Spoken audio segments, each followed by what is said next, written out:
Party all the time, party all the time, party all all the the time. My That girl wants video is to party all the time, time. peeing all the time. Sorry, potty. It's good not for potty training. potty. Yeah, potty training.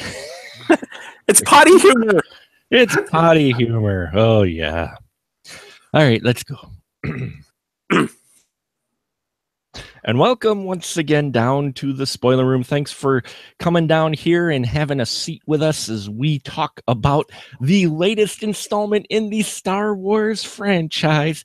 And tonight I've got a great crew with me to talk about a film that made huge money at the box office, seems to be liked by a lot of critics. The audience, well, we'll get into that. First off, though, tonight we have returning from his new studio.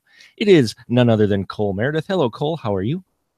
I'm doing fantastic, Mark. Thanks for having me, man. Well, glad you could be on the show. And next to Cole is the Bowtie Man himself, Mr. Paul Salzer. Hello, Paul. How are you? Hello, gentlemen. I'm doing great, and I'm looking forward to the show. As am I. Now, yes, folks, this little film called Star Wars: The Last Jedi came out this past weekend, and it made $225 million at the box office for an opening weekend.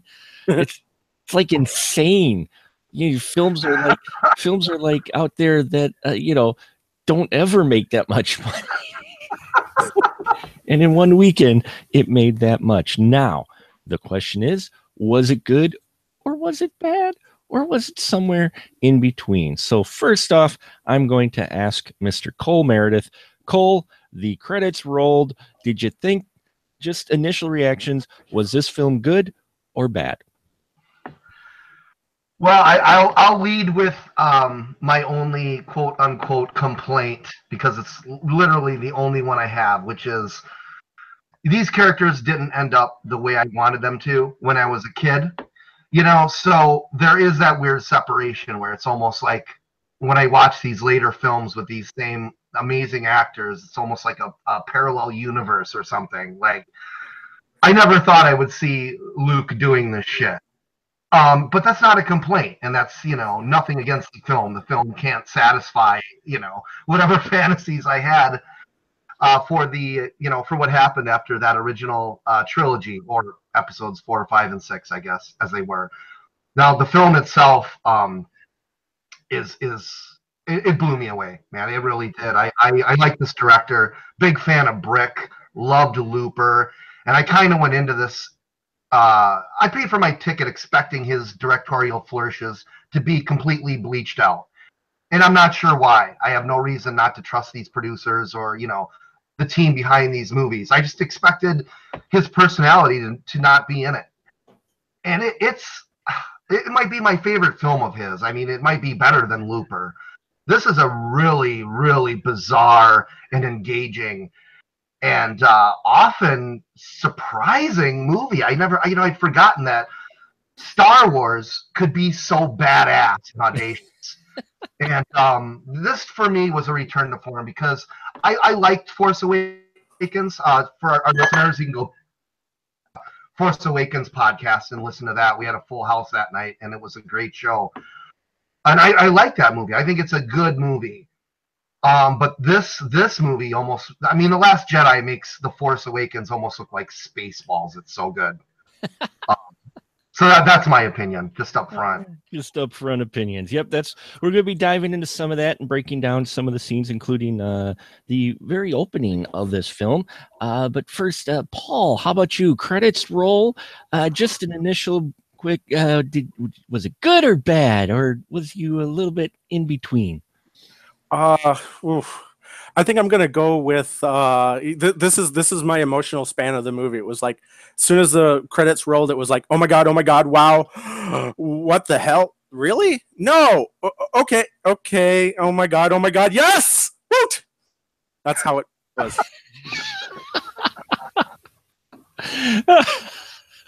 Yeah, it is a roller coaster ride of a film, and I know there's many out there, including some fellow spoiler room previous guests, who did not care for this film.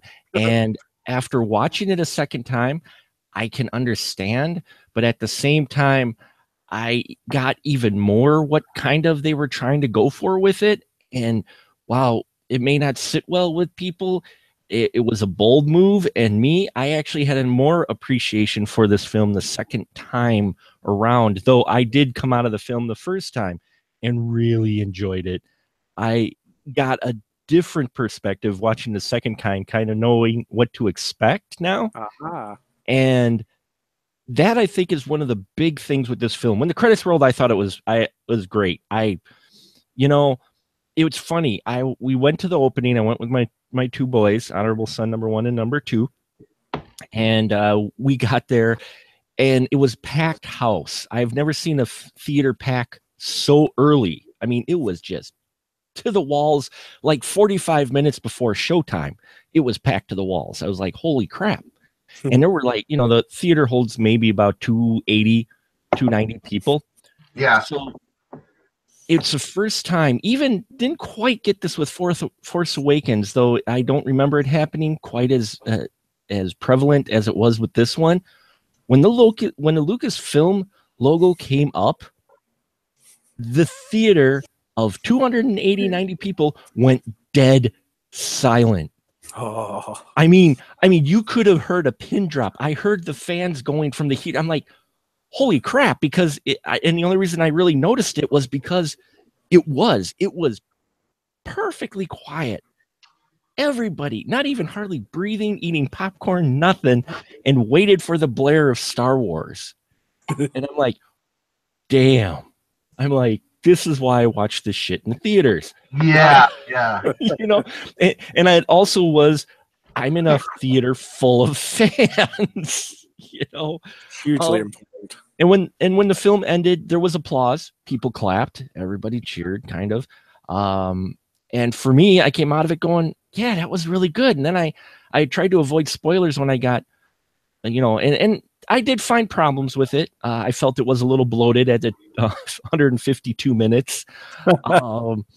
Watching it a second time, though, and where I was going with this is watching a second time, the parts that I thought were bloated, I understand why they put them in there now. And while I wish they would have approached it still differently, I got it and still really appreciate what's going on in this film for a franchise that has been in my DNA since I was 2.5 years old. But I could still see how it ticks people off, and we'll dive into that. But one of the things that got me was the music was kind of a hint, and I caught it even more this time.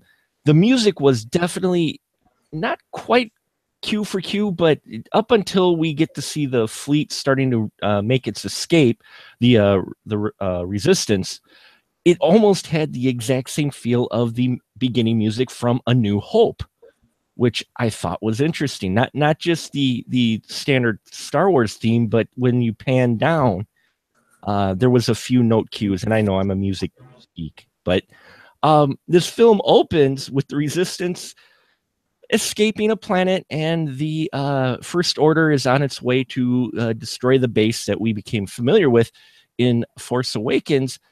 And Paul, when you first saw this series of scenes where we get them evacuating, the Star Destroyers show up, did you get a hint of, were you kind of concerned that we're going, oh no, they're replicating Empire? Force Awakens was replicating A New Hope. Now they're replicating Empire. Honestly, when I think we talked about this last time when we reviewed the Force Awakens, I didn't mind it so much. I enjoyed the fact that they were doing things somewhat in parallel. So I was actually very excited about it. So I'm probably in the minority here, but yeah, I enjoyed the fact that it was like, oh yeah, I'm familiar with this. And, every time I see a Star Wars thing right after the crawl, I expect to see a planet and I expect to see a ship go across somehow. I really do. That's true. I mean, you do have that expectation. And Cole, were you concerned that this might just be a rehash of Empire? Well, Empire sort of, is the epitome of what the middle of a trilogy should be. Yeah. It really does set the standard. I mean, every second installment of a trilogy as compared to Empire. I mean, The Matrix Reloaded, everything. Whenever a second film of anything comes out, The Dark Knight, everybody compares it to, oh, this is the Empire. You know, can it compare to Empire? Is it going to have that energy? So it's difficult for me because I compare every second movie in a trilogy to The Empire Strikes Back. I think The Empire Strikes Back is way superior, far superior to A New Hope in every way, shape, and form. So did I have a no? I didn't have a problem. There were parallels, as Paul said. I didn't have a problem with any of them. I mean, there are parallels right down to Luke, you know, being Yoda essentially. You know, so yeah. Well, the parallels are definitely there, but they didn't annoy me at all. I mean, it didn't take me long to get swept away in the story. Throws that lightsaber over his shoulder. I was like, oh, okay, this is what they're gonna do. They're gonna really shake things up, you know. So I was, you know, this movie, I was so swept away in the story. I mean, literally the characters and just the storytelling method that I completely forgot I was even watching like a big event movie. I was just paying attention to what was happening. So yeah, the similarities are there to Empire, but I didn't really, you know, I didn't engage with those similarities. I was more wrapped up in the story. Well, you got similarities not only in Empire but Jedi peppered throughout this film. And you know, I'm sitting here going, okay, I mean, we get you've got the you know, master, you've got Rey going to Luke like Luke went to Yoda. You've got, you know, Kylo trying to change Rey to the dark side. You know, you got Yoda showing up. You've got the Jedi part in the third act where they're blowing up the Resistance transports. And you know, I'm just fully waiting for Snoke to go, you like your, you know, like Kylo are now mine. Yeah, I mean, you do get a lot of those expectations, but then they take those expectations and just toss them out the window, like you said, like Luke tossed the lightsaber over his shoulder after Rey gave it to him. Yes. And this film is constantly doing that. And that's part of the thing where I could see them pissing off a lot of people, because you expect Luke to possibly grab the lightsaber and, okay, maybe I won't make the same mistake with Ren, but he throws it over her shoulder. You know, you expect a number of things in this film, and it just goes, no, we're not going that direction. Good or bad, it's a risk, and I thought it was a risk that I appreciated, and I really think they had to do to move forward with this franchise. Because let's face it, we hold tight to nostalgia, and Force Awakens was played to the nostalgia, and Rogue One, oh man, because that film was set in the past, that was just all kinds of nostalgia. But you can only rest on the laurels of the originals for so long. So, Cole, did you like the fact that all these expectations, that, I mean, from a storyline, from you know, Poe actually getting demoted, even though they took out a dreadnought because he lost so many bombers, to Luke tossing the saber, to Yoda, yes, this is a spoiler room, thank you folks, Yoda showing up and lightening the almighty tree of the Force. I mean, did you like the fact, whether it was a good choice or bad choice from the scene, did you like the fact that they were balking expectations like every 20 minutes or so? I live for that. I am so glad this movie did that. That is why I go to the movies. You don't go to the movies to see the same old shit and be bored. I'm sorry, but Rogue One wasn't my cup of tea. It's the first Star Wars movie where I literally, and my fiance too, we're both Star Wars geeks. I mean, we have 2 copies of the Blu-ray set just in case one disc gets scratched. I mean, we love Star Wars, and Rogue One to me was like by the numbers. I mean, I felt like it was such a safe movie, even as quote unquote dark as it was. It just seemed to want to hit all of the right notes. And the Force Awakens was the same way. It's just Abrams is just so talented that he can add enough nuance to it to where it feels like, you're not necessarily listening to a greatest hits album. It almost feels like you're watching something new. But that's just a credit to Abrams and perhaps Harrison Ford as well, who really sort of carried that film. But I really liked the fact that this one surprised me and that I didn't know what direction it was going to go. I wasn't sure where they were going to take me. And it had been a long time since Star Wars had done that for me personally. And it might be just because we got 3 films of a story that we'd already been told in a way. So we kind of, I don't know, maybe as a Star Wars fan, I just kind of got used to being told the same old thing. This movie is not that. And you know what? I like that it pisses people off. And I like that it pissed me off. I mean, like I said in the beginning, I didn't want Luke to end up there on a little planet, living like Yoda, drinking some weird green milk out of some alien's udder. I mean, that's not what I would have written, but I like that. I like the fact that it's really grating and abrasive. And Luke, as Yoda says in that scene that you mentioned, Mark, Luke really hasn't learned anything. Yoda just stands there and laughs as the thing burns down. It's just like, Luke, you're just the same old whiny little kid. But yeah, I really liked I liked that this movie surprised me, and I didn't like every choice they made. There were times when Sandy and I were like, "Oh, geez, is that the best thing?" But I don't have to agree with a story to enjoy it. The fact is that they told an original story here. There's something original going on, and they're not just catering to fans, and that's important, man. Yeah, I mean, it looked like they were going to cater a bit to fans, and I think it's what fans wanted, and then they didn't quite give you what you wanted, and that I could see taking many fans back. Paul, how about you on the expectations versus what you were given? I can respect their choice, but I would be lying if I actually did honestly say I loved all of the choices. I had this feeling like it was like, oh my God, I was kind of let down in some areas. But saying that, Disney does a really good job of giving us the different flavors of the universe. And that's kind of different than what Lucas had. He had this kind of singular vision of what Star Wars should kind of be.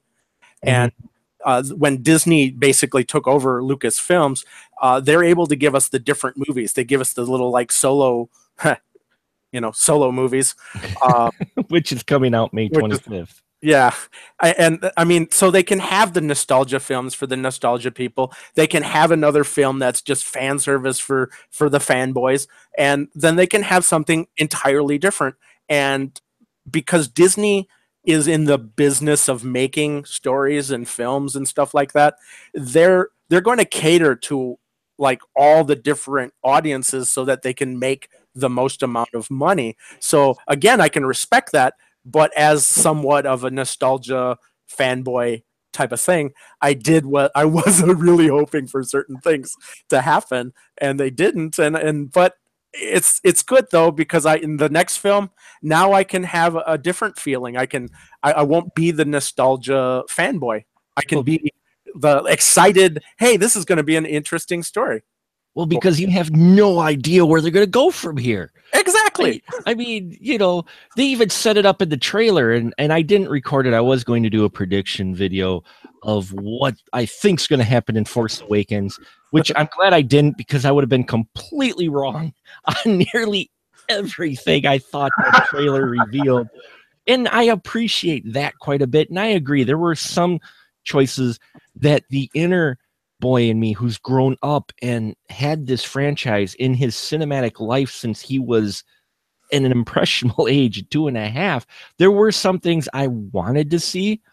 But then there's the 42-year-old in me who looked back at it and go, that was bold, and I am fading out of the demographic for these movies. Even though I'm a fan for you can only do so much for so long. And one of the things I thought was interesting right away that kind of gives you, it's like they can track us in hyperspace. Because after we get the bombing run, which they did take out the dreadnought, Poe did, and they get back in just in time the fleet to escape. Most other Star Wars films, you could not be tracked in hyperspace, and you couldn't really be found. And here, the First Order is right on the rebellion. The Resistance. Sorry, Yes, rebellion. yes. Resistance. Pretty much the same thing. The Resistance. And they go, oh, they could track us into hyperspace. I'm like, okay, that is new, and that's something new they're bringing to the film. And I realized we're going to get other new things, aren't we? Particularly a force telepathy phone call between Rey and Kylo. And I've seen many people kind of complain about this part. And I thought it was interesting because you did kind of have that throughout the original trilogy where they could sense each other and could actually kind of talk to each other a little bit, but it wasn't that strong. But these two, the way I picked it up was that they were so strong in the Force. And then you have Snoke, who was doing the bridging between their minds. He's a strong Jedi. Well, kind of. We'll go into Snoke in a little bit, but he was able to bridge that as well. That, for me, I didn't mind it. And I've seen people say, oh, well, that's not how the Force works. I'm like, within the context of the movie, they never explain truly how the Force works. Paul, what do you think about this moments where they had this, which I thought added some unique, interesting scenes where Kylo and Rey could actually talk to each other and actually see each other at some point using the Force? I agree with you. I honestly thought that, well, we saw this in Empire when basically Luke reaches out to Leia at the end of the film and basically is like, come pick me up, please. Yeah. That sort of thing. And so it's not anything entirely new, and it went a long distance. You have to admit, in that film, it went a long distance. So it's quite plausible, especially with Snoke being like the telemarketer, the AT&T person that puts the connection between them. So it was, they hinted. They gave you enough clues in Force Awakens and in this film that the Force doesn't work exactly like the way you think. They actually tell us this. And right. I think that was them just giving us like a foreshadow of saying, hey, we're going to change how the Force works too, because the Force is basically you can do a lot of different things with it. It's just kind of like Green Lantern's ring in that depending on who's wielding the ring, you can change the rules. And that's to me how the Force kind of works. And so they did a really good job of being able to manipulate the rules, and plus it was a great plot point. It was nice to be able to get the two main story factions together. Otherwise it just seemed like, oh, okay, we've got one story going this way, the other story going this way. When are they going to come back together? And having that connection between the two characters allowed us to kind of bridge the two separate storylines for a while until they finally did physically come together. Yeah, I thought it was interesting to keep those two storylines and keep them within each other. And there's some interesting dialogue between them. I mean, let's face it, the person who puts in the best performance out of this entire film is Adam Driver as Kylo Ren. I didn't quite care for him in the first one. In Force Awakens, I loved him in this one quite a bit. Cole, how about you? Them changing up how the Force works, but if you take the context of the films, I'll buy it. What about you? Yeah, it's interesting. I was talking to my friend Nathan Milner. Seek him out if you don't know who he is. He's a fantastic artist. But he was mentioning how the film is growing on him a tad, and also how it's important to not be snooty, if you really liked it, because this film did insult a bunch of fans. So I'm going to try to not be snooty. Oh, did I come off as snooty? No, me personally. I don't want to insult any Star Wars fans because I love this movie so much. And I realize that it hurts some feelings, and I'm not exactly sure why. I can only say this: if people have a problem with that aspect of the story, like what this director did to visualize the Force, I can only say, like, what do you want me to write you a scene where Liam Neeson is on his knees describing blood cells to an 8-year-old kid? I mean, Right? come on. I mean, this is a great visualization of the Force. It's way better than midi-chlorians, which just about killed the whole notion of the Force for me. Or maybe it was just the way it was done. I don't know. I'm not a fat fan of episode 4 or 1 or whatever the hell it is. One. Oh God, I'm not a fan. I didn't hate it, but just the notion that the Force is in your blood cells and this and that. I know he justified it in some way, Lucas did in later interviews, but it's garbage. That's garbage.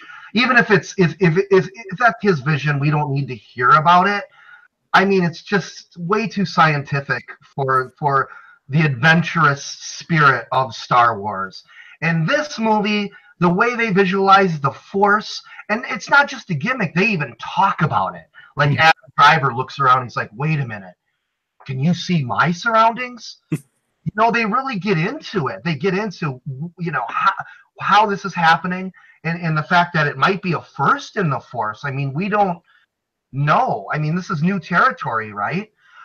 So I like that aspect, the sort of astral projection aspect of it. I thought that was really cool. And again, just anything to get away from the goddamn midi-chlorians, man.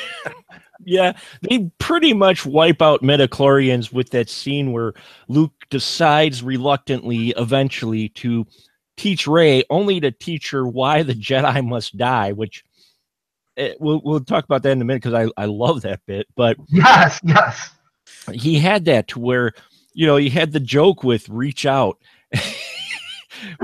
which the audience loves. They both audiences I've been just have laughed about him sitting there. Okay, cross your legs now, reach out, and she actually reaches out her hand, and he's got that leaf, and he starts playing with her hand. He's like, "Do you feel that?" Yes, it's like nothing I've ever felt. And whap, slaps it. But when she reaches out, she's talking about life and death, feeding life again. And then, they talk about the energy in between light and dark. And I'm like, wow, you guys are just wiping out the whole midichlorian idea, aren't you? Yeah. With that whole bit of dialogue, which I loved. I love that training. What I also love is when Luke goes into training Rey, he actually addresses something that comes up from the prequels as well, which is the hubris and arrogance of the Jedi Knights and why they must end. Cole, what'd you think of that? Because we get the trailer and everybody freaked out. Oh my God, yeah, the Jedi must die. Oh my God. And then you get into the movie and you find out why. And does Luke make a decent argument about it? I would say yes. And in fact, I'm one of those people who saw the trailer and thought, well, that's not going to work. How can they make that work? Again, it's not where I wanted to see Luke end up personally. But his rationale, it makes sense, right? He's got a good argument for it. And again, the parallel to Yoda. I mean, when you reach a certain level of spiritual awareness, you don't gain more shit. You get rid of shit. You don't need all that shit. You want it gone. You want to simplify. You want one key in your life. You want a handful of books. You want a couple CDs. You don't need all that extra shit. And in a way, I think, spiritually enlightened people probably do go the way of the hermit eventually. If they're rich, I suppose you just get, a mansion in Hollywood Hills and, but you still don't leave. You barely ever go out, So I liked that notion, and I liked his reasoning for why. I guess, they use it in the trailer wrong, though, I'll say. Like anything in a trailer, they use it as a punchline. But the notion in the movie is that when good rises up, darkness rises up to equal it, right? It's lots of people didn't understand the end of the third Matrix and they hated it, but that's the notion is Neo has to give up in order for the darkness to die, because with him there, the darkness will always rise to meet him. And that's kind of, I think, at least that's my interpretation. I've only seen it twice, is that, Luke is kind of saying, look, when we rise up, they rise up too. Everything has its equal. I think he's wrong. and I hope they explore it more in the next movie. I think that's a dangerous notion to take. And I think Yoda even highlights, Yoda comes in, he's just like, "Oh, Luke, grow up." I love that scene with Yoda. It's so cool. But yeah, I like what they did with it. But I can, again, that's a moment when I try to personally not be snooty and be some art house guy who's like, "Oh, they're taking risks, deal with it." I can see why some fans would be pissed. Mm-hmm. Paul, how about you? If I would have watched just 4, 5, and 6, I would have said basically along the same lines of Cole, in that I believed in the Jedi. But after watching 1, 2, and 3, I flipped on that, and I really do. I really did see the Jedi as being not as this great order that the first, the 4, 5, and 6 portrayed them to be, because to be honest, the Emperor really didn't do that much. All he had to do was make everyone else think something was going wrong. He did more damage by convincing the good guys to do things, and because of that, it was just like, I really did think after, like I said, after 1, 2, and 3, I truly thought like that. Yeah, the Jedi deserve to be done. They do. And as soon as I saw that, as soon as I saw the trailer, I was like, yes, even Luke is believing this. And so yeah, but I think they flipped it because this movie loves to flip things on me. It goes along with what Cole was saying with the trailer. How they punchlined it in the trailer, and people speculated for months. Oh my God! We all were like, what's that mean? And like, I was thinking about going, I don't think that means what you think it means. Yeah. I took it even in the trailer as he's being metaphorical, folks. He's being, that way of thinking needs to die. He wasn't necessarily saying there should be no Jedi at all. He's saying that there should be something different than, you're still one with the Force. You're still maybe a Jedi, but the way they were thinking might need to be different in his brain. And he makes a strong argument for it. He really does. He talks about the hubris, and even in himself, because he talks about the rise of Kylo Ren and how he blames himself for it, which is why he went to the island in the first place, which we kind of got in The Force Awakens. And we find out even more now why Luke got dark quick. But well, wouldn't you? I mean, seriously, if you he had that moment where he thought he was going to kill Kylo Ren because he saw the darkness in him. Yeah. And that's what we get in the flashback scene, which is from different perspectives.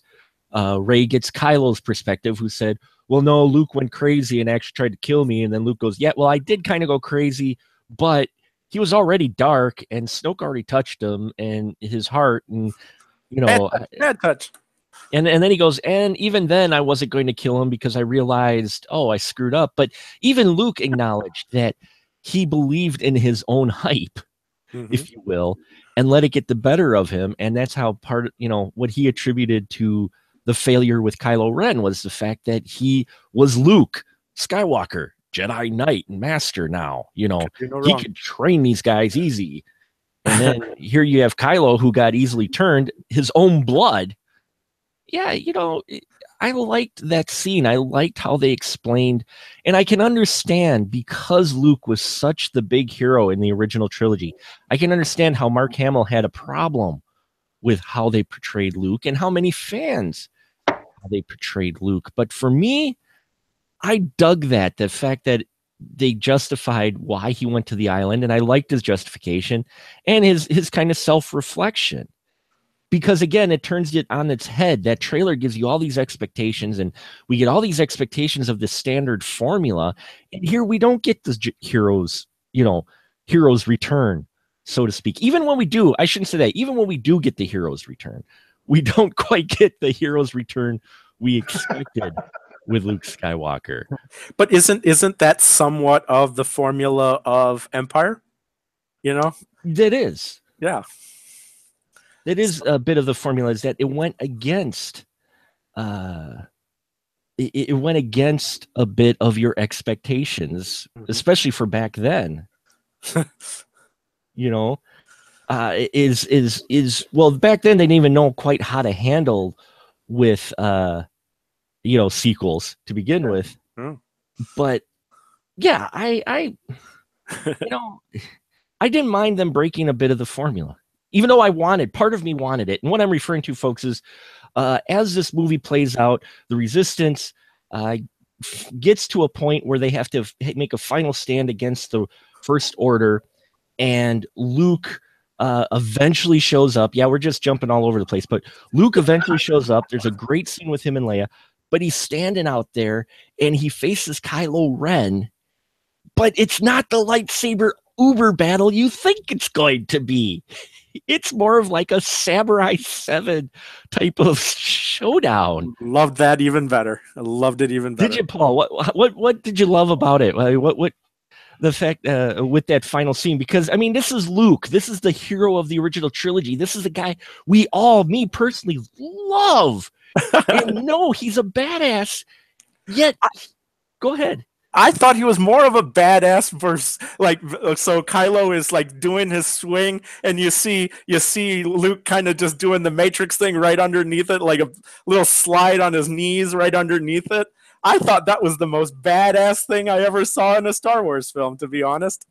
And it just the idea that one man is standing up to the massive firepower of all these transport things. It's just like, and you could see Kylo just like keep firing. And it was just great. And then just to see him standing there afterwards, and it was like, oh my, and it was that was that moment. I was like, yes, I was screaming inside. That was the little kid in me. It's like, I wish I was him. But I think people were disappointed because it wasn't actually him. It was him force projecting himself. But he was still, I understand that, but it doesn't matter to me because that when Poe realizes, or when the Resistance realizes what he's actually out there for, where basically, he's just stalling so that we can get out of here. That was cool because that to me was that was showing one of the themes of this movie, which is that they were playing with the whole legend versus reality. I mean, with the whole lightsaber toss and the whole history of Luke thinking, he was Luke Skywalker. That's why everybody did. Everyone thought he could do no wrong. And then he was flawed. All of our heroes were flawed in this film, more or less. But in the end, hope comes from the fact of the story. I mean, watching the little kids doing that little thing at the end, that to me was that they were hearing the stories of how the Jedi Knight stood up to the First Order, and it created this legend which is going to spark the fires of rebellion. Yes. It's the spark that starts the fire that burns the First Order. Exactly. Which we don't hear nearly as often as with great power comes great responsibility, but almost throughout the film. If it would have been just a straight up fight where one of them ends up having to kill the other, it to me just wouldn't have felt as cool. It just didn't feel badass to me as what they did here, even though he wasn't technically there. But the fact that he was able to touch his sister, and that they were able to hold hands and so forth, it just to me was like, yeah, he was there. Who cares if he wasn't physically there? Everything that was important about him was there. Right. So. And he was doing all he could to stay physically there too. I mean, he's been out of touch with the Force forever. He cut himself off from it. Rey noticed that when she was doing her first lesson, that you cut yourself off completely from the Force. So he comes back to it and then tries to use it so intensely. Yeah. And I'm glad he didn't go out like Obi-Wan either. I was afraid of that, which again was them bucking expectation. Cole, what about you with how Luke went out? Oh man, it was, I have to be honest, it was disappointing to me only as a writer, as a filmmaker. I mean, when Return of the Jedi ended, I can't even describe my feelings as a kid watching that. Empire Strikes Back and Return of the Jedi that's a double feature I'll never get sick of. I think they are amazing films. I think they tell amazing stories about amazing characters in amazing situations in an amazing fashion. I think both of those films are absolutely flawless. So to see Luke end up like this again and to die like that is disappointing, but that doesn't mean I don't like it. That's the thing. I don't know how to describe it. I like being challenged as a viewer. There's the story of the making of Karate Kid 3. Talk about jumping the shark, but it's true about how, I believe the director's name is John Adelson. I'm mispronouncing his last name, but he directed all three of those films, and he wanted the third film to end with Daniel dying in Miyagi's arms, and then Miyagi saying, "Oh, I taught him too well." That's a fucking ending. That should have done. That would have been amazing. Would I have liked it? No. But I would have liked it more than the Karate Kid 3 we got. So I think that's what they're doing in this film. They're not giving you what you want. Seinfeld says never give the audience what they want. That's why they're not in show business. And I think he's right. I think he's right on a certain level. He's an asshole, but he's right. And I like this film for that. Luke's death, yeah, it's not how I would have envisioned Luke going out, but it moved me, it got me, and I didn't predict it. And he would go. I mean, when you use the Force that intensely, it was like his last hurrah. I mean, It was his last breath. Yeah, and he still pulled off some attitude, even though he was Force projecting himself. I mean, he did the little shoulder sweep after all the shooting was done, which gets a great reaction out of the audience, and yeah, he's dodging rather than attacking, which again falls in the form of Jedi, not attacking. It surprised me, and watching it a second time, it makes even more sense within the context of the film and how they set up Luke's character that he wasn't actually there for the final showdown. Yeah. Both times, though, I will say something must have been in the events or something, because my eyes got a little misty. A lot misty, actually, the first time I watched it. The second time, almost as much, when he fades away. I mean, he force projected himself and distracted Kylo enough so that the rebellion, the resistance could get away. And he sees the two moons just before he dies, and then he just kind of smiles and fades away. Oh, man. I'm seeing a character I have grown up with and has been around in my life for 40 years on screen die. And man, it still packed an emotional punch, even if it wasn't a massive lightsaber fight. And I realized the second time around that passing of Luke would have actually been more, it actually has more emotional impact in the end than if he would have gone down while fighting. Mm-hmm. Indeed. And you know what I realized the second time too is there is a massive lightsaber battle that precedes that. Directly. I mean, I walked out of the theater too, Mark, thinking, geez, no big lightsaber battle at the end. And then watching it again this morning, it's like, oh, how are they going to outdo what came before it? I mean, there's a pretty kick-ass lightsaber duel that comes about 10 minutes before that, which might be the best lightsaber battle since Empire. Which one would that be? Where you refer to? Right after they kill Snoke. Oh yes, the battle in Snoke's throne room, which Snoke. Yeah, how they off Snoke, a lot of people had trouble with.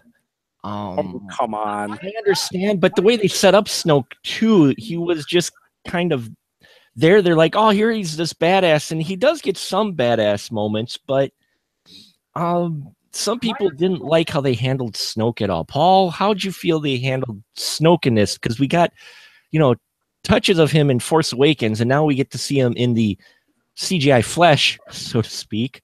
What'd you think of Snoke? I thought he was fine. I thought he looked like he was injured, and that's probably why he didn't show all the power that he could have. But in the end, I mean, he was actually deceived. And that was a clever way of doing it. Basically, he wouldn't have been tricked if you would have outright attacked him directly. He would have stopped that. And they showed that. I mean, when Rey tries to attack him, he was able to stop her, no problem. So you had to take Kylo to kind of do the deception thing where Snoke really thought that he was getting what he wanted. And, you know, because he was very, very focused on that one thing. And he did not notice what was happening right next to him. And that should be a message to everybody. You know, you can't just be super focused on stuff. You have to be able to take some time and look around to see what's happening around you, because that could potentially kill you. Yeah, well, you know, and it's the whole words like when, his comments in Jedi to the Emperor rang through, you know, the weakness of the dark side, you know, is their arrogance, you know, and that was Snoke's downfall too, was because of it, you know, he was kind of playing the Emperor. And again, here's another example of them playing at the nostalgia scene, like in Force Awakens, but not having it go quite how you expect it to, but yet still hearkening back to the original. I mean, we get the scene in the elevator right before they meet Snoke where she's literally trying to change Kylo. And I'm like, it's framed and shot exactly like Jedi. And I think that's really intentional, just like the throne room and everything, him playing on nostalgia, but at the same time, trying to give you that message. Old is gone and in with the new. Yeah, you know, at least that's the feeling I got with this whole Snoke scene. Cole, what about you with Snoke? Great. I mean, certainly Star Wars is leading the technology in terms of digital effects. I mean, Snoke, as much as I like Justice League, I mean, look at Snoke. That's how you do it. I mean, the close-ups, even the close-ups, you think, wow, holy shit. You know, that's an actual character. It's not just some CG thing I'm going to forget in an hour or two, which I usually do. You know, I when I think of Justice League, I don't think of Steppenwolf. You know, I think of the actors, the good performances in it. When I think of this new Star Wars, you know, Snoke is right there. He's a performer. He's a character in it, and I remember a lot about him. I'm not sure what. I have to go online more. I just was saving myself for the show, to be honest. I'm not sure why people would get pissed about him passing the way he did, him dying the way he did, getting outsmarted, because the notion is that not only, you know, is this movie breaking the rules of the Force, it's also, you know, breaking the rules of the dark side. I don't think Kylo is on the dark side. I think he's a big void of nothing. I mean, doesn't he even say that? I think he's even turned against the dark side. I think he's just this wave of destruction with no order. I think Luke even says that when he looks right before he's about to kill him, which he decides against, which Kylo conveniently leaves out of his version of the story. But Luke sees this nothingness in him. Kylo isn't, when he kills Snoke, he's not even fight. I think he says, I don't have the dialogue memorized, but I'm pretty sure he says, you know, fuck the light, fuck the dark. It's just you and me, and let's wipe out everything. So he has no allegiance to anything, and not even the dark side. And I think that's, you know, Snoke didn't see that coming. I mean, it makes perfect sense to me. I don't know. Well, and at its core, I think that's what this film is going for, is the fact of, you know, the Jedi must die. And on the other side, this is the Sith kind of fading away too. And now you have two new people, because it still follows the formula that they talk about in here of the strong dark side arises, so does the strong light. Rey is the counter for Kylo. Yeah. That's why she is the way she is because there's a Kylo in the universe. But these two are completely following different philosophies at this point. Now, it may change and things may fall back in the next one. Who knows? We don't know, because who knows where they're going to take it from here. because she did save the books from the island before the tree got burned. She secretly took them from Luke, though he didn't know that. But you've got them equal force, which was shown in that throne room scene, because when they were fighting back and back, which was a badass scene, they sit there and they're both force pushing or trying to force grab the lightsaber, the original lightsaber we saw back in A New Hope, and it breaks in half. And I'm like, wow, if that isn't a metaphor for what this film is doing, going, we are breaking this philosophy from both sides, and you're getting something new. You've got Rey now, who doesn't really have the training of a Jedi. She's actually been trained that the Jedi were a bunch of arrogant pricks. And you have Kylo, who is not following the Sith way or any other way. He's following the Kylo Ren way of, I want to rule the universe. And so it's an interesting thing that they're doing here in changing up that whole philosophy. And I can see how it is going to not sit well with many. Yeah, that's true. One of my favorite parts is when he smashes his mask. Yeah, the Vader-like mask. Because I remember in our Force Awakens podcast, I was talking about how, gosh, did they have to give him the same helmet? And I was just such a bitter prick about that. Oh, does he have to look just like Vader? Well, this film flips expectations again by having him in his first scene take off the mask and just obliterate it, which I thought was a really interesting choice, you know? Yeah, let's talk about that, because that was the first real trigger to me going, okay, not only are they giving signals of, folks, we are changing it on a dime and ahead, you're going to get something completely different from here on out. The nostalgia and the old ways and the way you like Star Wars is going to change, whether or not you like it or not. And in this case, it even goes back to the complaints many had in The Force Awakens about that dang mask that Kylo had in the first one. I know it bugged me. And in this one, we even have Snoke say, take that damn mask off, and you never see it again. It was almost a statement to the fans or people who complained about Force Awakens, going, yeah, we recognize it, it's gone, just like a few other things with Force Awakens. Paul, did you get that impression? I did. I know that was their intent. I actually did enjoy the mask because I like the parallels. I knew that. Well, see, that the reasoning for it is because he was patterning himself after his grandfather.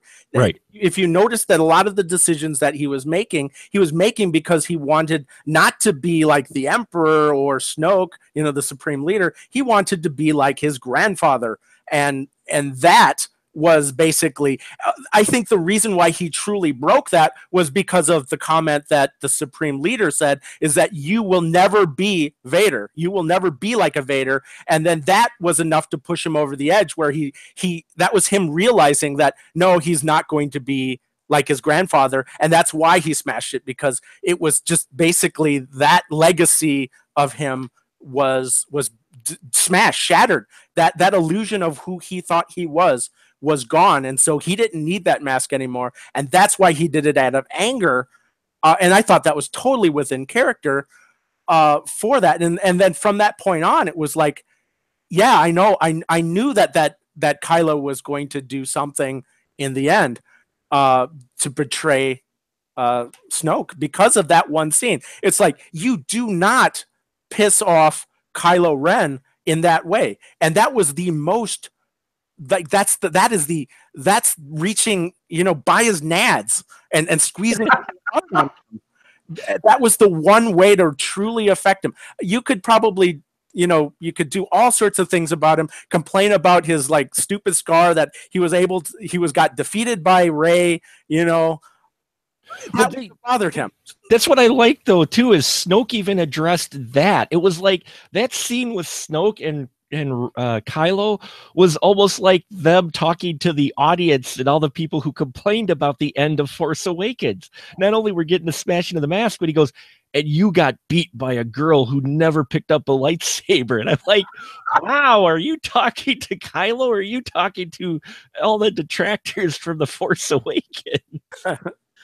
In that. But would you say, Paul, though, that after he lets go of the notion of trying to be Vader, that Kylo becomes even more deadly, not only towards Snoke, but just in general? But if you read the novelizations of, and I know I'm going outside. We're not talking novelizations. We're talking within the film. No, but I mean, go ahead. I'm the sorry. novelizations of the actual films. Yes. Okay. I'm all right. That's allowed. No, I'm giving you shit. Go ahead. But you get to know the thoughts of Vader. Vader had he constantly had this notion of turning on the Emperor and ruling the galaxy with his son. So when I saw this moment, instead of being anti-Vader, this to me showed me that Kylo is more like Vader than ever before, because he wanted to overthrow the Emperor and rule with, in this case, Rey, the galaxy, thinking that they could do it differently, that they can do it better. And even in the films, you had that with Anakin thinking that way, and so forth, that he could do it better. But ultimately, it falls apart. Which actually is that arrogance that both the dark side and the Jedi had, in that, hey, we're the ones that could fix this. Yeah, they just went about it a bit differently. But yeah, I thought, and Adam Driver, we have to mention, I think he steals every scene he's in, and he really seems to get this character more than I think in the first one. Cole, would you say that out of all the actors in this, and Daisy Ridley I thought was fantastic too, but Adam really stole a lot of the scenes he was in. He really seemed to get a grasp this time versus Force Awakens, where it seemed a little bit more, not wooden, but odder. What would you say? I absolutely agree. The only other thing I would add is, geez, how do I say this? Because I'm a big Abrams fan. I think it's an interesting experiment in how two different directors can get two different performances from the same actor. I mean, I would go so far as to say that, because the character is handled entirely different. It's not just the performance or the shift in the character. He's approached differently. He's lit differently. And with all of this Oscar talk Mark Hamill is getting, I think the best support in the movie is Driver, man. Mm-hmm. He's good. He is really good in this movie. His character's good. You feel the conflict within him. And it's not just the shift to the dark side. It's a shift to something worse. Yeah. You get the feeling that there's something else going on inside this guy that's not good, that needs to be stopped, stat, you know? So, yeah, I agree completely. Yeah. Paul, how about you with Adam Driver and his portrayal versus Force Awakens? I liked both performances. I really did like his first performance. Again, a lot of people probably didn't like it. I thought he was the most accurate Sith I've ever seen, because the Sith is so emotional, and that's why his power seems so amazing in the first film, because he was able to stop an actual, bolt from a rifle, in midair. And that was because I thought he was so emotional. And in this film, you didn't get to see all of the true mysticism part of it, but you did get to see his skill. And that just shows that his character grew, and his character matured. And that's just a great evolution. And to me, I liked both performances. I saw nothing wrong with it. And you're right. He is a great, great performer in this film.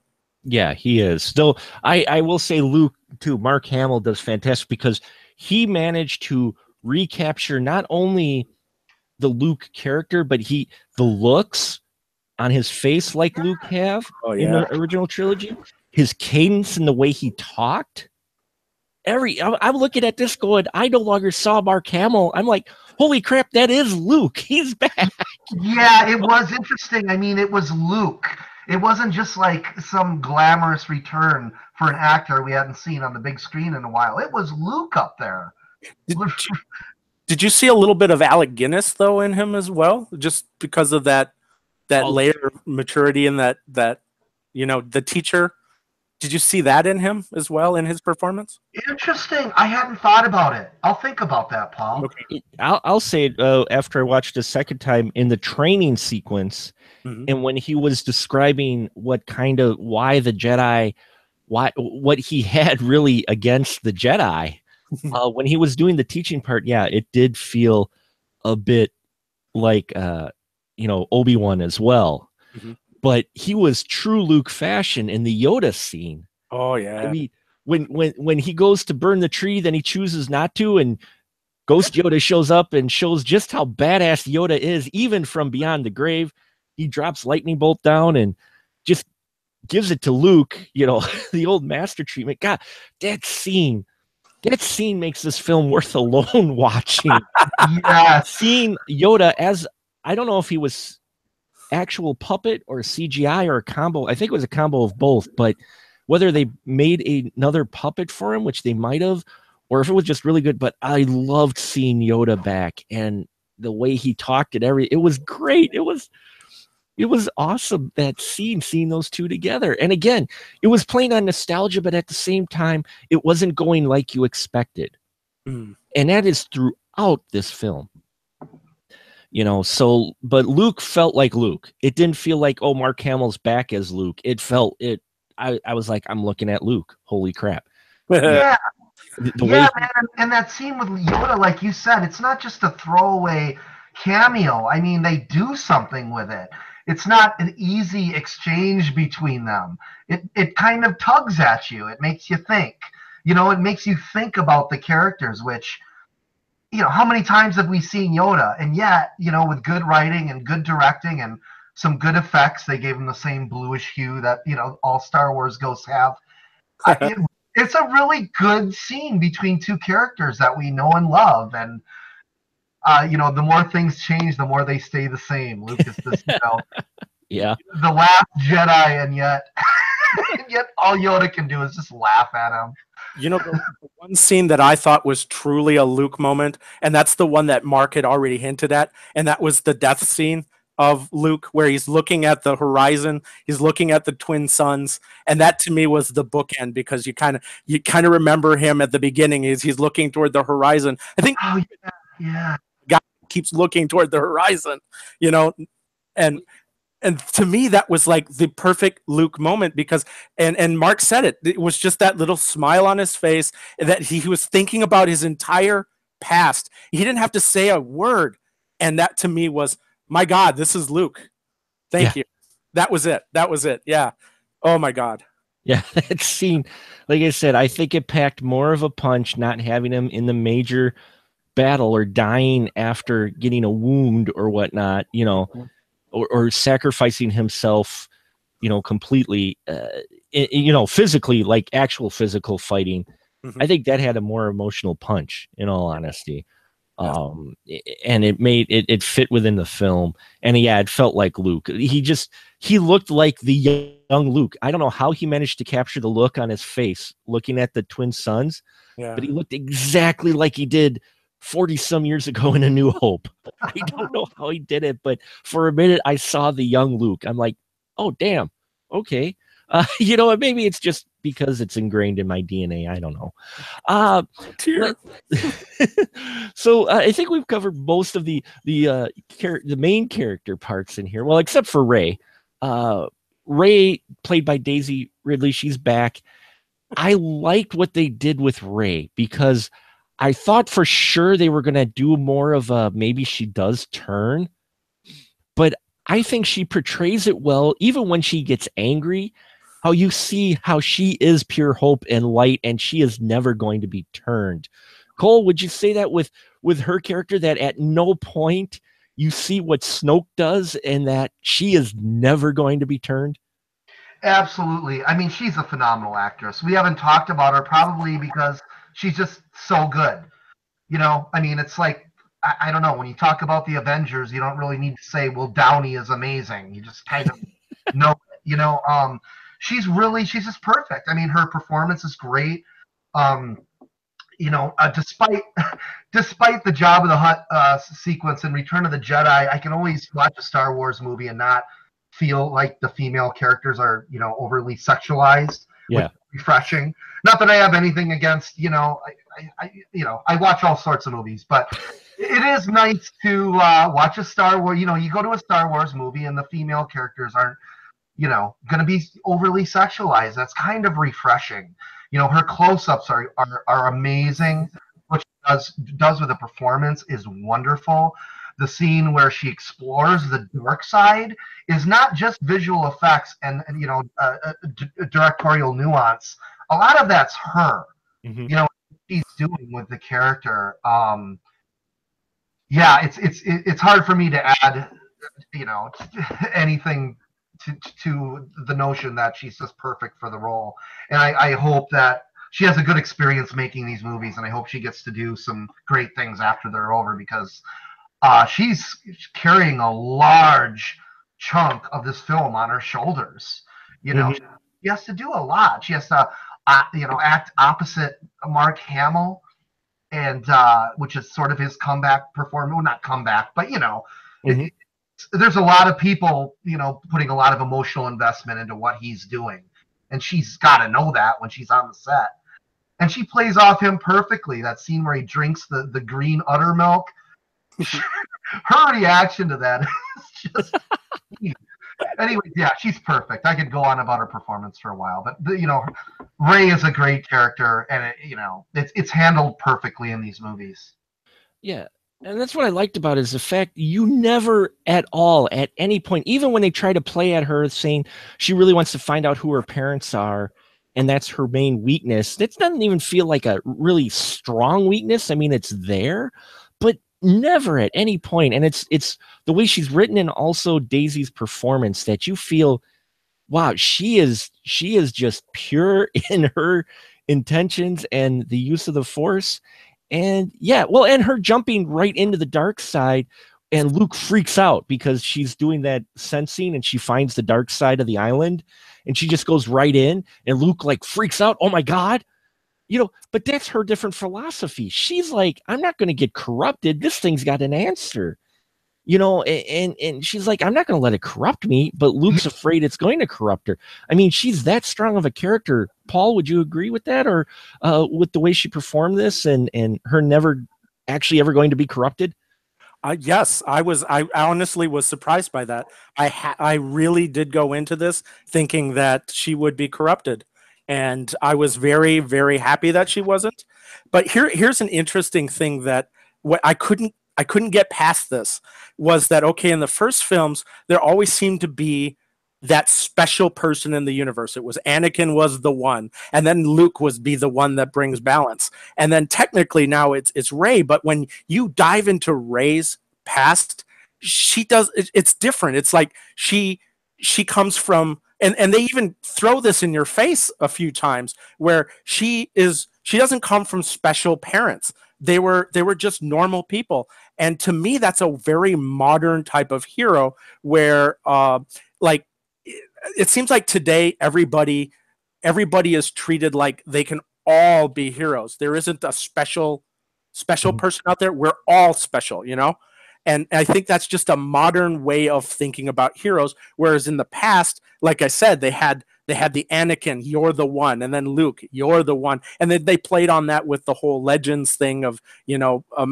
people can become legends, and then their legends can get beyond who they are. Whereas Rey, I think, is going to be very much grounded in the reality of the situation. Like you said, she doesn't look at the things from the good and bad. I'm going to be corrupted by the evil. She's looking at it as, this is where my answers are. This is where I'm going. And that, again, is a modern way of thinking about things. And I did enjoy that. That's a super, super refreshing thing. But it also made me feel really much like the Generation Xer that I am, Yeah. I felt like this was a millennial story, that the people out there are all special, and when I grew up, it was like I'm the special one, and everyone else isn't. Oh. It's very, very true. But I mean, it's and even her perspective on things. Like I said, her diving just right into the dark side, and even her confrontation was different. Facing the dark side than Luke's was. Because Luke's was fighting Vader, and you're going to become him. Here was just her looking for answers. She doesn't actually have a meta, a vision. It's just her. she's down in the dark side and she's on the light, and she is that balance. Yeah, and that's that hint too, because they always say that fear leads to the dark side. She has no fear. No, Yeah. she has absolutely no fear. She's like, this is what I need to do. I'm going to go do it. I don't care.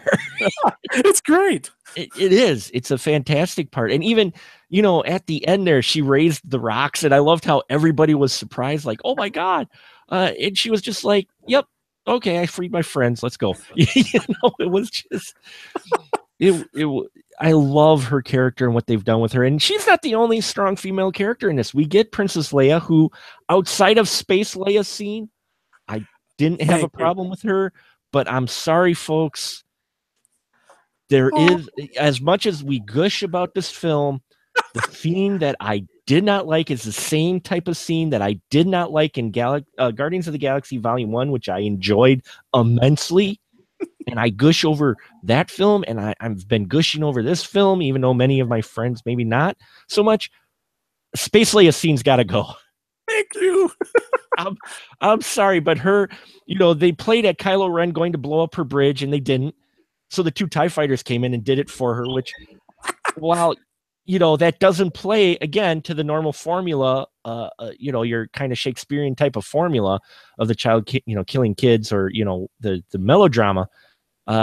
We get Leia sucked out into space, but she knows how to use the Force enough to not freeze in space, to be able to transport herself to the door and get through the door. I'm like, you guys could have done this differently.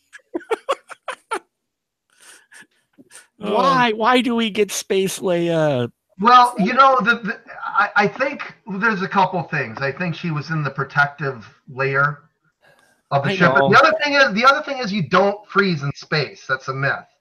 You don't just turn to ice immediately. You actually suffocate before you freeze to death.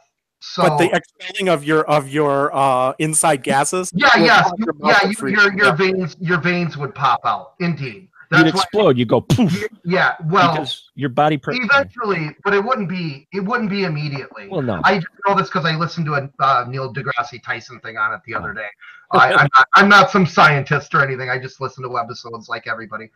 But I think she was in a protective layer of the ship, wasn't she? No, she wasn't. She was out in space with the debris, like far away from the ship. I don't know. I noticed like a bubble around it today when I watched the movie. They could be the force field of the ship, but it's not even that. It was cheesy as fuck. Okay, French. Yeah, but it was just like there is some dialogue in here. Don't get me wrong either. That is just cheesy as hell. But that scene was the one scene that took me out of the film. Yes. The rest of the film, I'm in all the way. That scene, I'm like, guys, this is hokey. Come on. As mystical and wonderful as the Force is, come on, man. Either have her hurt a different way and still use the Force in some way to like bust through the door, some other way. Well, she could have surrounded herself with metal, from the bridge explosion, or portray something. If there's a bubble or a Force around her, give her some kind of glow or something to indicate that. You know what I'm saying? I understand it's the Force, but at the same time, the way that scene was handled, I'm like, I wish they would have did it differently, because one, the way they have the special effects and CGI for that scene is just cheesy. And that whole bit was just like, I understand what they were going for. I really do.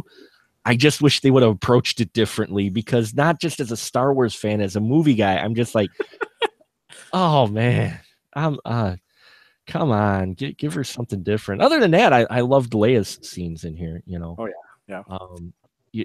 As just the woman, but all the women are in power. You've got her strong. You've got the Vice Admiral. The second, yes, second in command. You've got the Vice Admiral, who someone made a joke and said whenever someone refers to Laura Dern's character in this movie, it's always Laura Dern. It's not as her actual name. Vice Admiral Holden. Yes. Holdo. Everybody refers to her as Laura Dern. It's just so good to see her again, you know? Well, it is good to see her, and I liked her character as well, but you have a lot of strong female characters in here, but it did not feel like they were female characters, strong female characters to be strong female characters. Yes. You know, internet social justice warrior. You know, it didn't feel. It didn't feel like that at all. It felt natural within this world because look who was the leader of the original rebellion. Mon Mothma was a badass diplomat. You know what I mean? So I liked the second female in the entire galaxy. I liked all the way all the female characters were written in here, and I imagine you guys agree as well that they did not feel like they got the short end. Even Captain Phasma did. Huh? I still wanted more badassery from her. I was going to say there is Phasma, who does get her final actual fight with Finn, which I thought was really good fight. And the way it was handled. There's some emotion in these battles, man. I want her to come back, though. I do. She's not coming back, man. I know she's not. I didn't think she was going to come back from the first one. I know, but she definitely not coming back from this one. I think that was really driven home with her falling into a fiery pit. Maybe she'll do a Leia thing and she'll just or who knows, maybe she'll do a Pepper Potts thing from Iron Man 3. Oh yeah, I'm digging in on Marvel, where Pepper Potts falls and her bra doesn't even burn in Iron Man 3.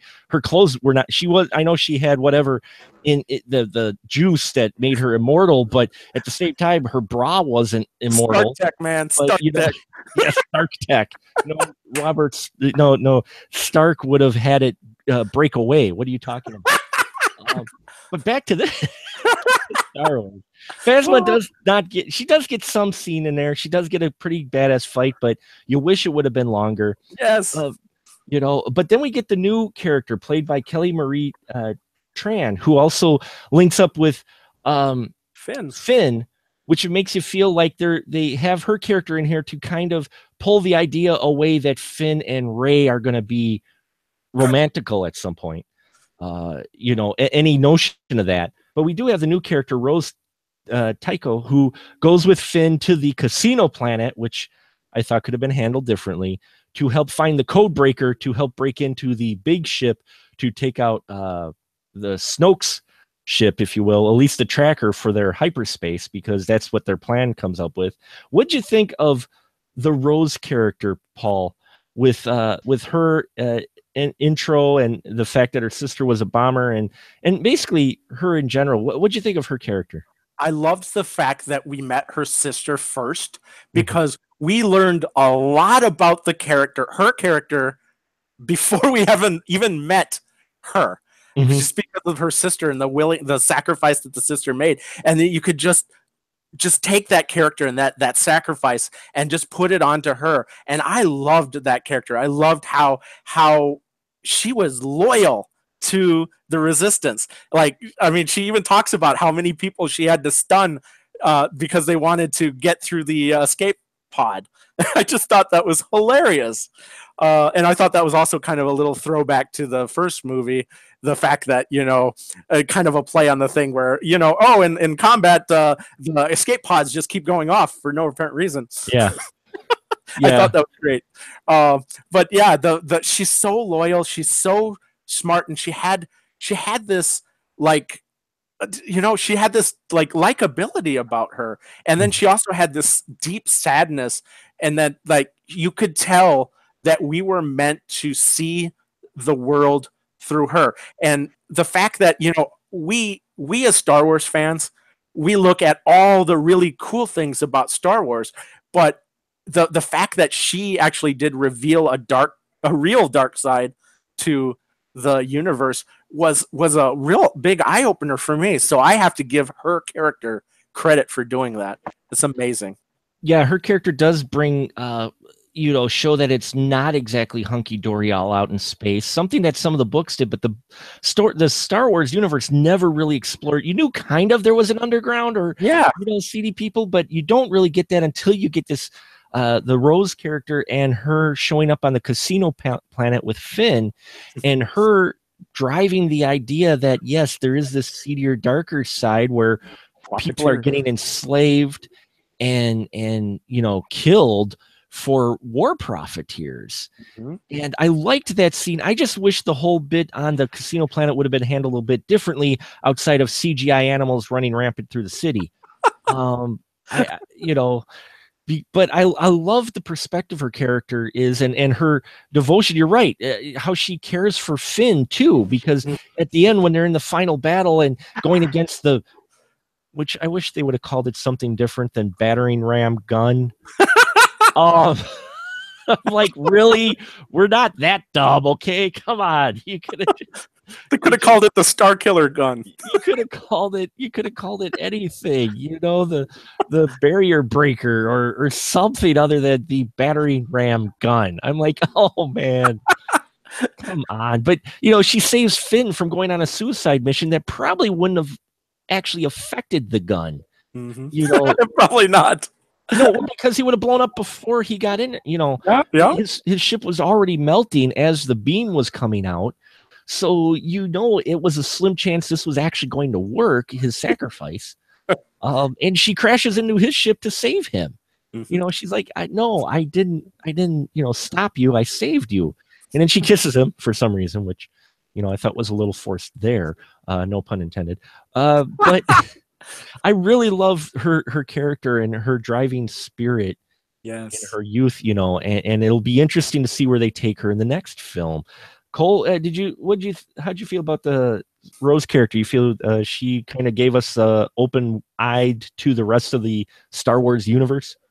Absolutely, man. I mean, Paul summed it up better than I ever could. I guess the only thing I would add is upon the introduction of her character, which is like a half hour in, 20 minutes in, something like that, I realized, wow, this movie is actually going to give us some real characters, not just people who are there to sort of drive us to the next big Star Wars cameo. It was just, it always seems like you're waiting for Harrison Ford or you're waiting for Vader or something. And in this movie, you really got into the world of Star Wars again.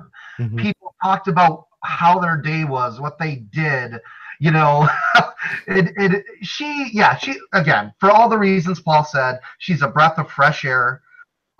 She's a young person stuck in a shitty job, in a shitty world, and she wants some adventure, Luke, the hero's journey, and she's about to go on it, I think so too. And and she helps drive that idea where Finn goes with her to the casino planet, which we mentioned here is where all these rich people are, and the way they direct it and edit it, it's a little dig at, class warfare. Whereas Finn asks her, have you ever been here before? Or have you heard about this planet before?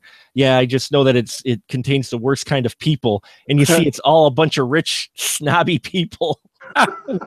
Like, oh, we're making a statement here. And I like the whole idea where they were looking for the master code breaker who could let them into the, who could get them into the tracking room where the hyperspace tracker was. And that doesn't go as planned.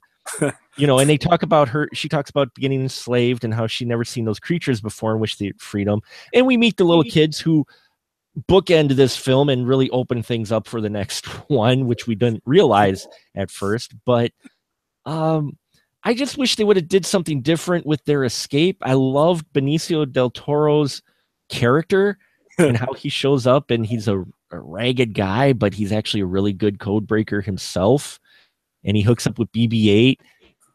In the role he plays in a little later, I just wish they would have did it differently than the animals running through the casino. Yeah, you think they would have learned. Well, first of all, just don't do people riding on digital animals. I mean, they made that mistake in episode 2, I guess it is. Yeah. Episode 2. With the romantic, Natalie Portman and I forget the actor's name, but it just looked terrible then too when they're riding on that thing. Well, and Obi-Wan riding the big lizard too. Yeah, just don't do it. I mean, even go back as far as Dune with Kyle MacLachlan riding the sandworms. Just don't do it. Just stop it. Yeah, I just wish they would have did it differently. Like, say they were still trying to escape, and Benicio, they end up crossing paths with him in the ship. Some different way. Them trying to sneak out. They start the stampede, but they try to sneak out a different way, and then they end up crossing paths and get on his ship that he stole with BB-8, and they take off that way. Versus the whole running through the city type of thing. You know what's funny about that scene for me Hmm. is I play the Star Wars MMOs. Yeah. And one of the things that irritates me so much is on the space station, the hub area, there's people riding speeders and riding these little like animals throughout the thing. And I was so pissed off because it's like, this is unrealistic. They never have this in Star Wars until this movie. Because this movie, they had people riding around in scooters and animals running through it. I'm like, oh crap! Now I'm never going to be able to say that again. And watching it a second time, it didn't bug me as much because I realized it played off with the idea that Rose wanted to just destroy the city because she was so angry at the people in it, and this was her way of doing it. So I get that angle a little more now. I just wish the way it was handled and everything, it is CGI fest, something fierce. Yeah. And I just wish it would have been handled a bit differently. But watching it a second time, I appreciate it more because it was used specifically to introduce us to kids who I think Cole, you mentioned it earlier or whatnot, or Paul, about the kid who we end up seeing is force sensitive and may not even know it. He levitates a broomstick and leads to probably one of the cooler final shots in Star Wars films is the little kid raising the broomstick up to be like a lightsaber after he sees the streak across the sky, the star falling. I love that scene. That's all of us when we were kids, right? Yeah, that's us as we're kids. We're like, holy crap. But I just wish they would have handled the casino scene differently. Yeah. And do you feel Finn gets his moments as well in this film? You don't feel he got shorted at all, do you, Cole? Well, that's a good question, man. I actually hadn't thought about it until right now. I will say this. People say the movie's too long. I don't think it is. Then again, I like long movies. I do. I feel like 2 to 2.5 hours is a fair amount of time to dedicate to your life if you're paying $7-8 or more a ticket. But I can see where, listening to your review, Mark, those of you out there who haven't listened to it, seek it out on YouTube for the final cut. I actually see that you're right. I'm thinking about it right now. If they wanted to make this film better, and by better I put that in quotes because it's just my opinion, but I would take out a lot of that casino scene and maybe give Finn something else to do. Mm-hmm. Something more to do, something for his character. Because now that you mention it, I don't feel like he got shorted, but he's a really, really fucking good character. And they could have given him a little bit more to do. It does seem like he has some awesome battles. The performance is great. I mean, I don't have any complaints with it. But now that you mention it, and after listening to your review about how the middle section lags, they could still go to the casino and stuff, but instead of turning it into some awful CGI, by the way, the only point in the movie where I thought, well, this is cringeworthy, where those things stampeding. Yeah. They could have given Finn something to do, a little. Mm-hmm. I don't know what. I'm not qualified to write for Star Wars, I'm really not. But I can definitely see where they could have given Finn something more to do in that middle section, which does lag now that I'm thinking about it. We do have so many characters to deal with. His character really still, I mean, he had his arc a bit in the first one. Don't get me wrong. In Force Awakens, he does have a bit of his arc, but everybody else gets an arc, but it seems like Finn doesn't quite. He's still driven as this guy who's a devout friend to Rey, and that's about, But see, I actually took the situations from the film and went the opposite way with that. Is I think he did have his growth arc because that was his growth arc, that he needed to learn that he isn't all just about oh, where's Ray? I got to help Ray. Ray's in danger. I got to go help Ray. I got to go help Ray. That seemed like his only thing, and the whole point of his character in this movie was to show that, for one, he could see that Ray can take care of herself, and then two, that he could do other things that were helpful to the Resistance. And also, I guess that's kind of probably why they forced the Rose character on him, was to give him another reason not to have to be attached to Ray so much. But those things made me think that, yeah, this was Finn's growth arc, and this is what he needed to do, and that's why they did all the things that he did. And yeah, the whole casino thing, they probably should have done something a little bit more different. But it's interesting. You got to see a different side of Star Wars. It is interesting. Yeah. Well, I'm not saying the casino thing needed to go. Yeah. I think how they resolved that scene to get out of there could have been handled better and given Finn a little bit more to shine. Either a nice fight through, or because BB-8 kind of was getting to the point of rescuing them.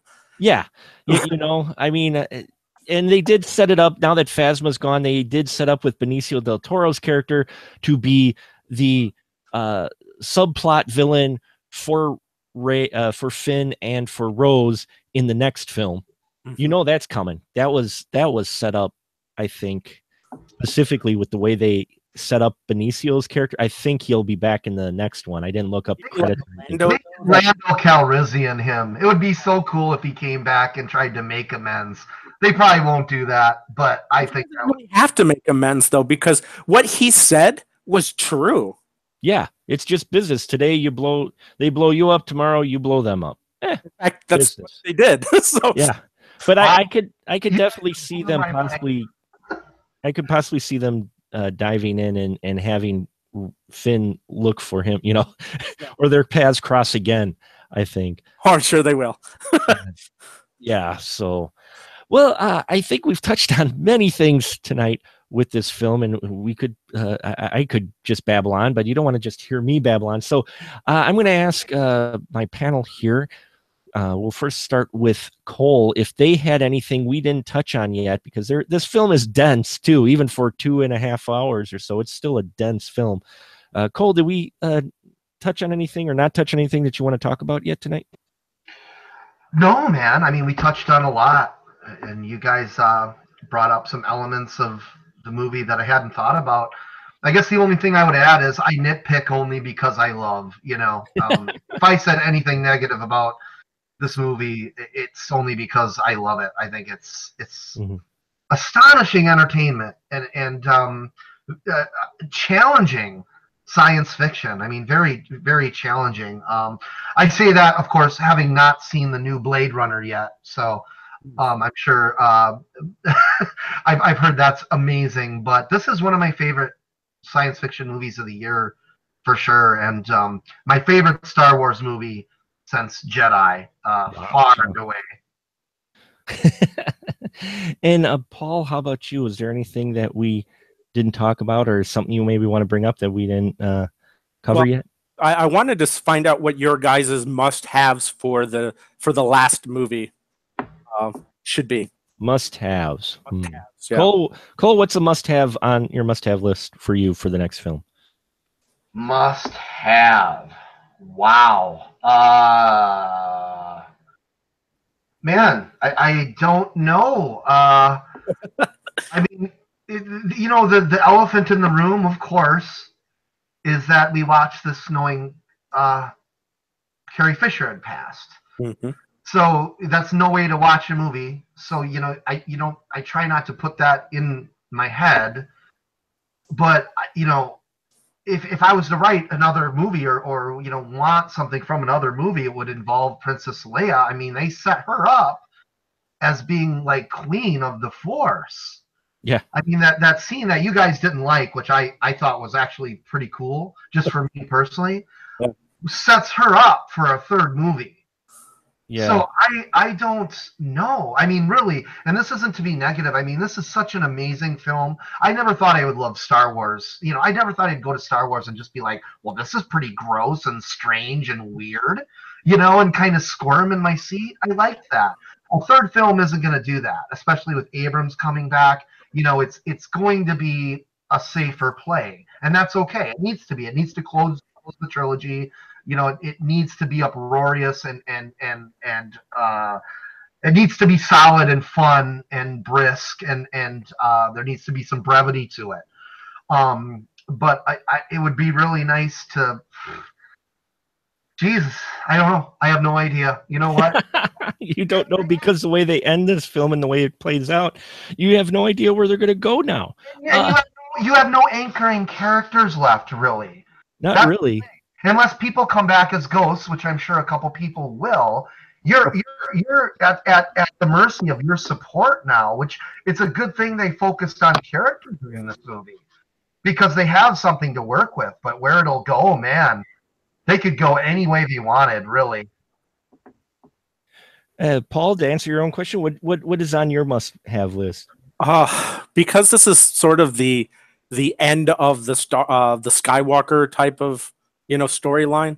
I was hoping that, like you said, this movie really threw my entire plans in a huge spiral, because I was expecting that there would be, okay, that they're going to do this and then they're going to do this in the next movie, and now I don't have that, but I still want that. I want this big closure of the Star Wars thing. So there's got to be another Skywalker someplace or something. There's got to be another Skywalker. I know. Just to me, it was. And I think maybe they were planning on that with Leia, but now that she's not available, I believe there would be another Solo in the universe before I believe there's another Skywalker floating around. Yeah, that's the thing. That's but I guess technically he is a bit of a Skywalker, so maybe it's his redemption or his total. But it's just, to me, that's what I want to see. I want to see, that's my must-have. I need to see the full closure, not to just the last 3 movies, but the entire 9 movies.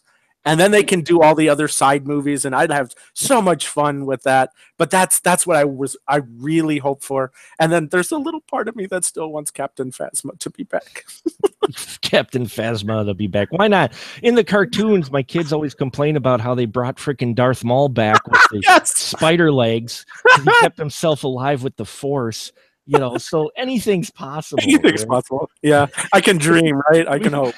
And we do have a couple of people watching us tonight, including our fellow friend of the Spoiler Room, Astro Radio Z, Derek Carey, who said he wants a CGI Leia Kung Fu scene in the next film. And I'm all for that. I want to see CGI Leia. We're not worthy, Derek. We're not worthy. Jumping from skylight to skylight, force pushing everybody. And And then he talked about Vader coming back with a swinging dick, spreading his man sauce all over the galaxy, and that's another movie they've already made, Derek. You could probably ask Scotty D about that. We love you, Scotty D, but come on, I guess for me, I don't know what to expect from the film. It surprised me how many little threads and stuff they actually closed from the saga, if you will, the Skywalker saga in this one.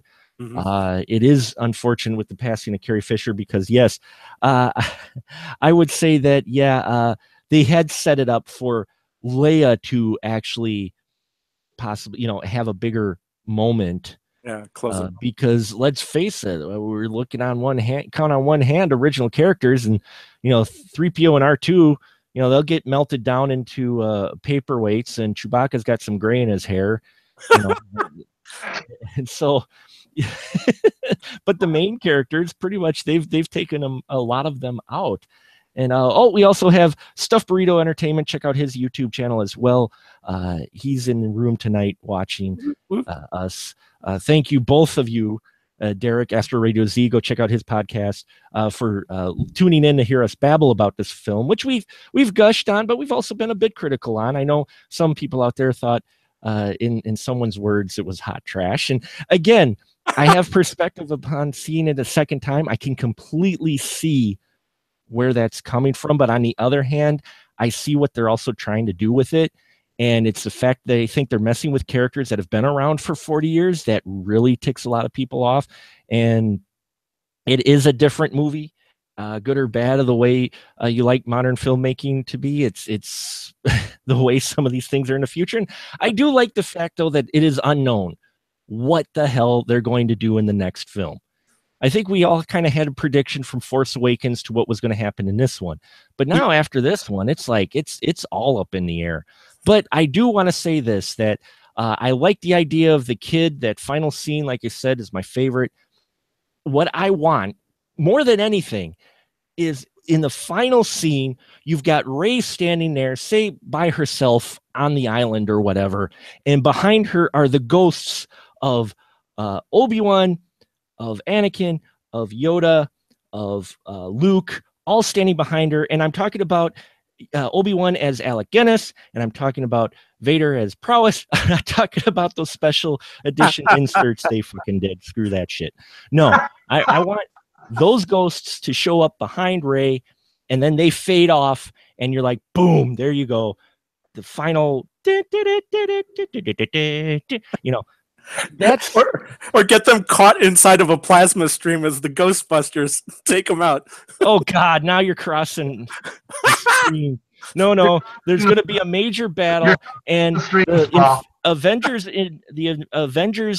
Infinity War is going to spill over into the Star Wars universe. So suddenly the Guardians of the Galaxy show up, and while they're battling, suddenly Mickey fucking Mouse and Donald Duck show up on the planet, and they suddenly have force powers, and they dive into it. And while they're all fighting, you've got a predator secretly hunting aliens who have made their way onto a superstar destroyer. And yeah, I'm sorry. I just Disney owns everything. But the film Astro Raider Z, Derek Carey says the film is better the second time around. I agree. I actually appreciated so much more the second time. This film, I think, gets more, if you get more viewings or think about it more, it means more because you know what to expect. I think expectations were so high going into this, and you figured out, oh, this is how it's going to be, and this is what I want to see, and that's not what you got. But what you got wasn't necessarily horrible. Just, it's so bucked your expectations for characters you've loved for so long that it is jarring. It's jarring for sure, but worth it to see Luke drink green udder slime. And Stuffed Burrito said, don't forget Frodo. We got to get Frodo in there as well. He shows up with the One Ring, and he rules them all. But Frodo isn't actually Frodo. It's Mickey Mouse. So there you go, folks. We're going to wrap it up for tonight. We've talked almost 2 hours about this wonderful film. Like I said, it is dense. It is got a lot going on. And then we could probably talk for 2 more hours. But I think we'll wrap it up here for the night. So, yeah, that's a good question, Paul, about what's going to be in the next one. We don't know. I mean, in all honesty, I have no idea. You know what I do predict? And I will go on right now and say that the Millennium Falcon blows up in the last movie. Oh, yeah. I can see that. I will go on record in saying that it will be a massive sacrifice. It will be like Chewbacca piloting the Millennium Falcon to save either the universe or at least the Resistance from whatever they've come up with. He uses the Falcon to take out whatever massive thing is going on, to sacrifice to save the Resistance. I think that's going to happen in the next one. I could be completely off, but the way they lead everything else out with the old, yes, that's really the last old main connection. Besides, I mean, Carrie Fisher, Leia in the movie is still around, but I'm saying as far as the connection to the original, that's really it outside of the droids, which, in the end, the film, yeah, they'll probably survive forever. C-3PO and R2-D2. Road Look show. At their memories wiped again. They'll be the road show. So there you go. Their memories wiped. Oh, God. It'll be droids, the live action version. Oh yeah. So this is a part where we'll go down and you can find out where these lovely people are when they aren't babbling here. I want to again thank Stuff Burrito Entertainment. Check out his YouTube channel. He's got great stuff there, movie reviews, comic book hauls, and he's got a Twitch channel, which you should watch because it's hilarious watching his commentary as he plays first-person shooters. And also shout out to Astro Radio Z, a great podcast for cult underground horror films or just those odd films no one else talks about. You'll find them there on Astro Radio Z. You should check out both those folks' projects. Really great stuff there. I listen to the stuff, and I think other people here on the panel also listen to them. So check them out. Thank you guys for listening to us tonight. And this is the shill part for our guests of where you can find them when they're not here. So Cole, go ahead.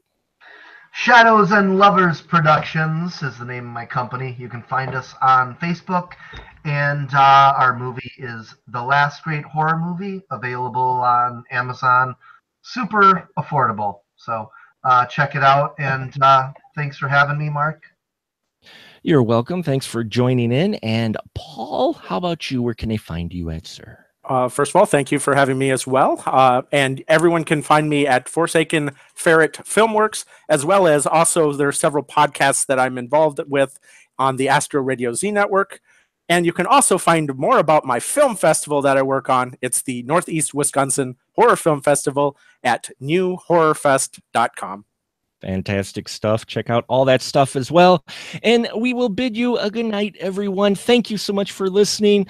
We got some great stuff lined up for 2018. The votes are in for what we'll be doing for our special series of It Came From the 50s. So tune in for that. And we will be doing a traditional kind of episode of the best and worst of the year. Didn't really plan on doing that every year, but it's kind of fun, and we'll have a bunch of fun stuff there. So thank you so much for listening as always. And let's just say it. We'll say it. You know what to say, guys. What do you say at the end of a Star Wars film? May the Force be with you. Always. And always. And if you're on an island with the Force and you're going to drink the milk from some odd aliens, bring a big bottle, because apparently it stores a hell of a lot of alien, whatever that was, milk or jizz or I There is no try, only do. I bet you Luke was missing that bantha milk. Yeah. He's like, you know what? I think I'll go back to drinking blue milk. The green stuff just doesn't taste as good. Yeah. All right, folks. Good night.